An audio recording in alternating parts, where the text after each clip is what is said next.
सभी को नमस्कार। एक बार पुनः स्वागत है आपका हमारे YouTube चैनल पर। तो प्रिय साथियों, आज हम इस वीडियो में अध्यापन करेंगे कक्षा 9 की पाठ्य पुस्तक विज्ञान विषय की इसके अध्याय संख्या 10 कार्य तथा ऊर्जा। इस पाठ का संपूर्ण सॉल्यूशन इस वीडियो के माध्यम से हम करने वाले हैं, यानी इस पाठ के जो अभ्यास के प्रश्न हैं इन प्रश्नों के उत्तरों का अध्यापन इस वीडियो में करेंगे। तो प्रिय साथियों, अगर आप हमारे चैनल पर नए हैं, चैनल को सब्सक्राइब जरूर कीजिएगा। शुरू करते हैं कार्य तथा ऊर्जा के प्रश्न उत्तर। देखते हैं। 1 नंबर प्रश्न है कि निम्न सूचीबद्ध क्रियाकलापों को ध्यान से देखिए। अपनी कार्य शब्द की व्याख्या के आधार पर तर्क दीजिए कि इनमें कार्य हो रहा है अथवा नहीं। जैसे 1 नंबर दे रखा है, सुमा एक तालाब में तर रही है। एक पवन चक्की कुएं से पानी उठा रही है। एक हरे पौधे में प्रकाश संश्लेषण की क्रिया हो रही है। एक इंजन ट्रेन को खींच रहा है। अनाज के दाने सूर्य की धूप सूख रहे हैं। एक पाल नाव ऊर्जा के कारण गतिशील है। इसका जो उत्तर है हम देखते हैं 1 नंबर का। हाँ, सुमा द्वारा तैरना में कार्य हुआ है, क्योंकि उसने पानी को बल द्वारा धकेला और स्वयं आगे बढ़ी, जिससे उसकी दिशा में विस्थापन हुआ। दूसरा है जो क्वेश्चन, उसका आंसर है हाँ, इस प्रक्रिया में कार्य निहित है, क्योंकि पवन चक्की द्वारा बल लगाने पर कुएं से पानी उठाया गया और पानी का आना विस्थापन है। 3rd नंबर जो क्वेश्चन है, इसका जो आंसर है नहीं, क्योंकि इस प्रक्रिया में पौधे द्वारा कोई बल नहीं लगाया गया। 4 नंबर का आंसर है हाँ, इंजन द्वारा ट्रेन को खींचने में कार्य हुआ, क्योंकि इसमें इंजन द्वारा बल लगाया गया और ट्रेन विस्थापित हुई। 5 नंबर का आंसर है इस प्रक्रिया में कोई बल नहीं लगाया गया। 6 नंबर प्रश्न का आंसर है पवन ऊर्जा के द्वारा बल लगाने पर नाव का गतिशील होना अर्थात विस्थापन होना कार्य में निहित है। नेक्स्ट है आगे साथियों 2 नंबर क्वेश्चन है, एक पिंड को धरती से किसी कोण पर फेंका जाता है। यह एक वक्र पथ पर चलता है और वापस धरती पर आ गिरता है। पिंड के पथ के प्रारंभिक तथा अंतिम बिंदु एक ही क्षैतिज रेखा पर हैं। पिंड पर गुरुत्व बल द्वारा कितना कार्य किया गया। तो इस 2 नंबर जो प्रश्न का आंसर है कि एक पिंड को धरती से किसी कोण पर फेंका जाता है और यह उसी वक्र पथ पर चलता है, अर्थात हमारे द्वारा जो बल लगाया गया है उसका विस्थापन परस्पर 90 डिग्री या क्षैतिज में हुआ। इसका मतलब कार्य शून्य है। साथ में यह फेंका हुआ पिंड वापस आ जाता है। किसी प्रकार का विस्थापन न होने के कारण गुरुत्वीय बल द्वारा किया गया कार्य शून्य है। नेक्स्ट है आगे साथियों 3 नंबर जो प्रश्न है इसका देखते हैं कि एक बैटरी बल्ब जलाती है। इस प्रक्रम में होने वाली ऊर्जा परिवर्तनों का वर्णन कीजिए। तो आंसर है देखते हैं, बैटरी से बल्ब के जलने की प्रक्रिया से जो ऊर्जा खर्च होती है और एक अवस्था से दूसरी अवस्था में ऊर्जा रूपांतरण होती है, तो यह ऊर्जा संरक्षण का नियम कहलाता है। इस नियम में पहले बैटरी रासायनिक विद्युत ऊर्जा में रूपांतरित करती है, फिर बल्ब विद्युत ऊर्जा को ऊष्मा तथा प्रकाश में रूपांतरित करता है। नेक्स्ट साथियों 4 नंबर जो क्वेश्चन देखते हैं, 20 kg द्रव्यमान पर लगने वाला कोई बल इसके वेग को 5 मीटर सेकंड 2 मीटर सेकंड में परिवर्तित कर देता है। बल द्वारा किए गए कार्य का परिकलित कीजिए। तो आंसर देखते हैं कि वस्तु का द्रव्यमान m 20 kg, वस्तु पर लगा हुआ प्रारंभिक वेग यानी कि 5 मीटर सेकंड माइनस 1, परिवर्तित वेग 2 मीटर सेकंड, बल द्वारा किए गए कार्य का परिकलन 1/, इसका जो सूत्र है 1/2 mv2 माइनस 1/2 mu2 बराबर 1/2 m। आगे है 1/2 गुणा 20 4 माइनस 25 और 1/2 गुणा 20 माइनस के 21। इसी प्रकार माइनस के 420/2 बराबर माइनस के 210।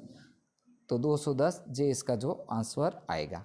नेक्स्ट है आगे कि 10 kg द्रव्यमान का एक पिंड मेज पर ए बिंदु पर रखा है, इसे बी बिंदु तक लाया जाता है। यदि ए तथा बी को मिलाने वाली रेखा क्षैतिज है तो पिंड पर गुरुत्व बल द्वारा किया गया कार्य कितना होगा। अपने उत्तर की व्याख्या कीजिए। तो यहाँ पर हम देखते हैं आंसर। जैसा कि हम जानते हैं कि ए और बी मिलाने वाली क्षैतिज रेखाएं जिसे बल लगाने पर परस्पर लंब दिशा में विस्थापन हुआ, इसका तात्पर्य किया गया कार्य शून्य। इस प्रकार पिंड पर गुरुत्व बल द्वारा किया गया कार्य भी शून्य है। नेक्स्ट है 6 नंबर क्वेश्चन, मुक्त रूप से गिरते एक पिंड की स्थितिज ऊर्जा लगातार कम होती जाती है। क्या यह ऊर्जा संरक्षण नियम का उल्लंघन करती हैं? कारण बताइए। तो आंसर देखते हैं, नहीं, इस प्रक्रिया में ऊर्जा संरक्षण नियम में कोई उल्लंघन नहीं होता। जैसा हम जानते हैं कि यांत्रिक ऊर्जा स्थितिज ऊर्जा और गतिज ऊर्जा के बराबर होती हैं और एक मुक्त रूप से गिरता हुआ पिंड भी इसी दिशा में काम करता है। पहले वह स्थितिज ऊर्जा को कम करता है तथा साथ में गतिज ऊर्जा की वृद्धि करता है और अंततः यांत्रिक ऊर्जा का संरक्षण करता है।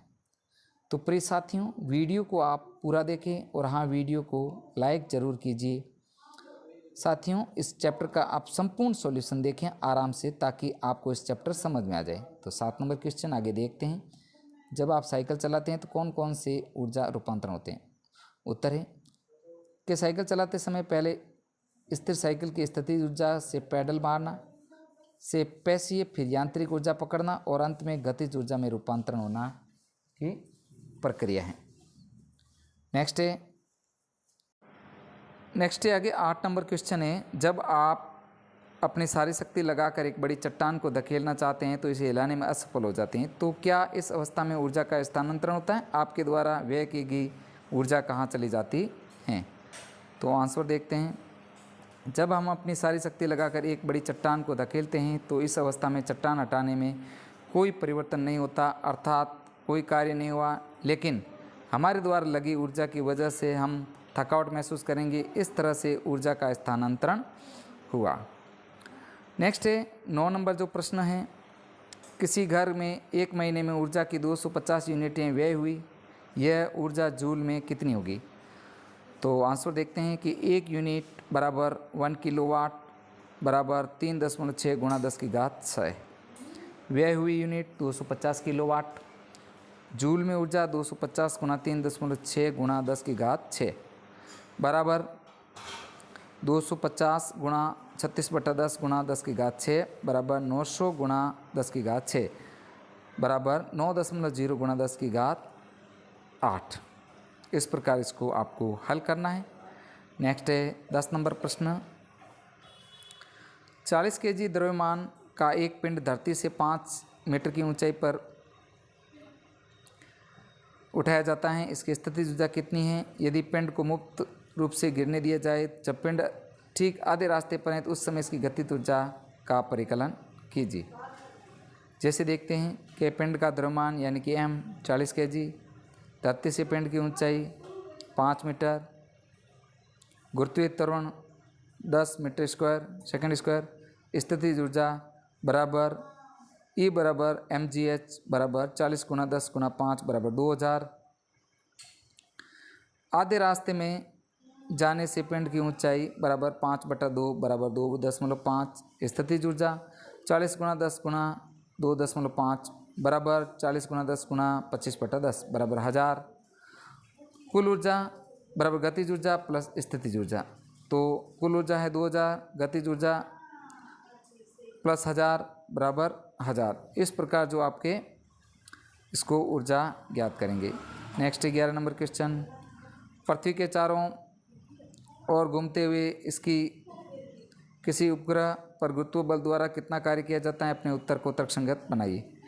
तो आंसर है, पृथ्वी के चारों ओर घूमते हुए उपग्रह पर गुरुत्व बल परस्पर लंब की दिशा में लगता है, इसलिए इस पर किया गया कार्य शून्य होता है। नेक्स्ट आगे 12 नंबर क्वेश्चन है जो, क्या किसी पिंड पर लगने वाले किसी भी बल की अनुपस्थिति में इसका विस्थापन हो सकता है? सोचिए।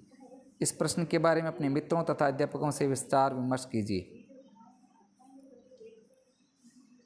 उत्तर है हाँ, किसी भी वस्तु या पिंड पर लगने वाला बल उस वस्तु के गतिशील होने का कारण है और किसी वस्तु पर आंतरिक या बाहरी बल न लगने के कारण उसका विस्थापन असंभव है।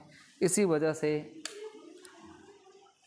जब किसी पिंड पर किसी दूसरे पिंड का बल कार्य करता है तो पिंड का विस्थापन होता है। जैसे किसी पेड़ से टूटा फल बल लगने के कारण नीचे गिरा, इसमें विस्थापन हुआ और बल शून्य रह गया। नेक्स्ट है साथियों 13 नंबर प्रश्न है, कोई मनुष्य भूसे के एक गट्टर को अपने सिर पर 30 मिनट तक रखे रखता है और थक जाता है, क्या उसने कुछ कार्य किया या नहीं? अपने उत्तर को तर्कसंगत दी। तो उत्तर है, जब भी पूरा हुआ माना जाता है जब उसमें कोई विस्थापन होता है, लेकिन भूसे का गट्टर वही है इसलिए कोई कार्य नहीं हुआ। नेक्स्ट है 14 नंबर क्वेश्चन, एक विद्युत हीटर को घोषित शक्ति 1500 वाट है, 10 घंटे में ये कितनी ऊर्जा उपभोग करेगा। तो आंसर देखते हैं, शक्ति 1500 वाट, समय 10 घंटे, की गई ऊर्जा ज्ञात करनी है। तो शक्ति गुणा समय बराबर 1500 गुणा 10 बराबर 15,000 किलोवाट बराबर 15 गुणा 3.6 गुणा 10 की घात 6 बराबर 5.4 गुणा 10 की घात 7। इस प्रकार इसको हल करना है। आगे है 15 नंबर क्वेश्चन, जब हम किसी सरल लोलक से गोलक को एक ओर ले जाकर छोड़ते हैं तो यह दोलन करने लगता है। इसमें होने वाले ऊर्जा परिवर्तनों की चर्चा करते हुए ऊर्जा संरक्षण के नियम को स्पष्ट कीजिए। गोलक कुछ समय पश्चात विराम अवस्था में है, क्यों आ जाता है, अंततः इसकी ऊर्जा का क्या होता है, क्या ये ऊर्जा संरक्षण का नियम का उल्लंघन है। तो इस जो 15 नंबर क्वेश्चन का आंसर देखते हैं, ऊर्जा संरक्षण के नियमानुसार ऊर्जा केवल एक रूप से दूसरे रूप में स्थानांतरित हो सकती है, ना तो इसकी उत्पत्ति की जा सकती है और न ही विनाश। ऊर्जा संरक्षण का नियम प्रत्येक स्थिति तथा सभी प्रकार के रूपांतरण में मान्य है। जैसे ही हम किसी सरल लोलक से गोलक को एक ओर ले जाकर छोड़ते हैं, तब इस दिशा में स्थितिज से गतिज और गतिज से वायु के प्रभाव के कारण विराम अवस्था में आ जाते हैं। इसमें ऊर्जा संरक्षण के नियम में कोई उल्लंघन नहीं होता। नेक्स्ट है प्रश्न संख्या 16, एम द्रव्यमान का एक पिंड एक नियत वेग से v से गतिशील है, पिंड पर कितना कार्य करना चाहिए ये विराम अवस्था में आ जाए।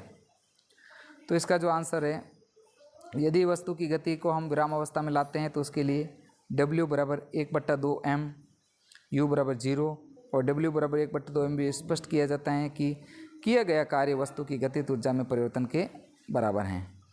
यदि u बराबर 0 है तो किया गया कार्य 1/2 m भी होगा। अगला क्वेश्चन 17 नंबर, 1500 kg द्रव्यमान की कार को जो 60 किलोमीटर सेकंड घंटे की वेग से चल रही है, रोकने के लिए किए गए कार्य का परिकलन कीजिए। तो आंसर है, कार का द्रव्यमान m बराबर 1500 kg, वेग इसका है जो 60 किलोमीटर प्रति घंटे, तो 60 गुणा 1000 60 गुणा 60 बराबर 60,000 भाग 3600 बराबर 16.67 मीटर सेकेंड। कार को रोकने के लिए किए गए कार्य w बराबर कार की गतिज ऊर्जा में परिवर्तन, तो यहाँ पर ये सूत्र लगाना है, बराबर 1/2 mv square minus 1/2 m euro square बराबर 1/2 mv। इसी प्रकार 1/2 गुणा 1500 गुणा 15 भाग बटा 3 और इस प्रकार आंसर आएगा 2,08,333.3 जे। इस प्रकार आपको इसको आंसर के रूप में करना है। नेक्स्ट है 18 नंबर क्वेश्चन,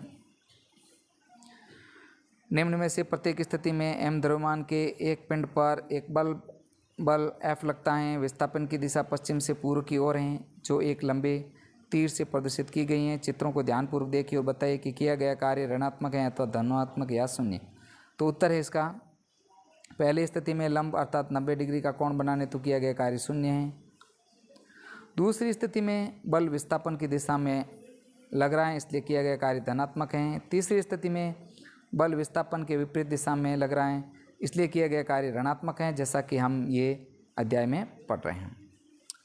नेक्स्ट साथियों 19 नंबर क्वेश्चन, सोनी कहती हैं कि किसी वस्तु पर त्वरण शून्य हो सकता है चाहे उस पर कोई बल कार्य कर रहे हो, क्या आप उससे सहमत हैं, बताइए क्यों।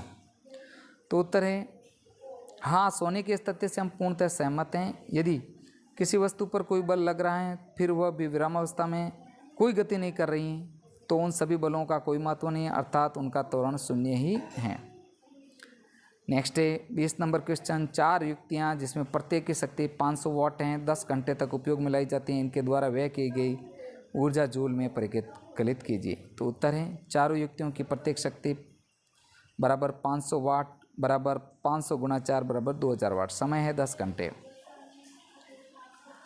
व्यय की गई ऊर्जा बराबर शक्ति गुणा समय बराबर 2000 गुणा 10 गुणा 20,000, तो इसका जो होगी 20 किलो वाट। नेक्स्ट अगला क्वेश्चन 21 नंबर। साथियों वीडियो थोड़ा बड़ा हो गया है, लेकिन आप इस चैप्टर को पूरा देखिए। 21 नंबर क्वेश्चन है, मुक्त रूप से गिरता हुआ एक पिंड अंततः धरती पर पहुंचने पर रुक जाता है, इसकी गतिज ऊर्जा क्या होती है। उत्तर देखते हैं। हम देखते हैं कि मुक्त रूप से गिरता हुआ एक पिंड अपने पथ में किसी बिंदु पर होता है, तब स्थितिज ऊर्जा में जितनी कमी होती है गतिज ऊर्जा में उतनी वृद्धि हो जाती है। इसमें हमें समझाया गया है कि पिंड की गति पर वायु प्रतिरोध का प्रभाव नहीं पड़ता। धीरे धीरे गुरुत्वीय स्थितिज ऊर्जा की गति ऊर्जा में रूपांतरण होता है। आखिर में यह परिवर्तन ऊष्मा और ध्वनि में परिवर्तित हो जाता है। तो प्रिय साथियों, इस प्रकार हमने इस वीडियो में कक्षा 9 का विज्ञान विषय के जो अध्याय संख्या 10 कार्य एवं ऊर्जा का संपूर्ण सॉल्यूशन हमने इस वीडियो में किया है। साथियों, आपको वीडियो कैसा लगा? वीडियो अच्छा लगे तो वीडियो को लाइक ज़रूर कीजिए, जिससे हमें मोटिवेशन मिले। साथियों, आपको कक्षा 9 विज्ञान विषय के जो संपूर्ण वीडियो मेरे चैनल के प्लेलिस्ट में मिल जाएंगे, वहाँ से आप इनका एक साथ अध्यापन भी कर सकते हैं। साथियों, मिलते हैं नेक्स्ट चैप्टर के साथ में। वीडियो देखने के लिए आपका दिल से धन्यवाद।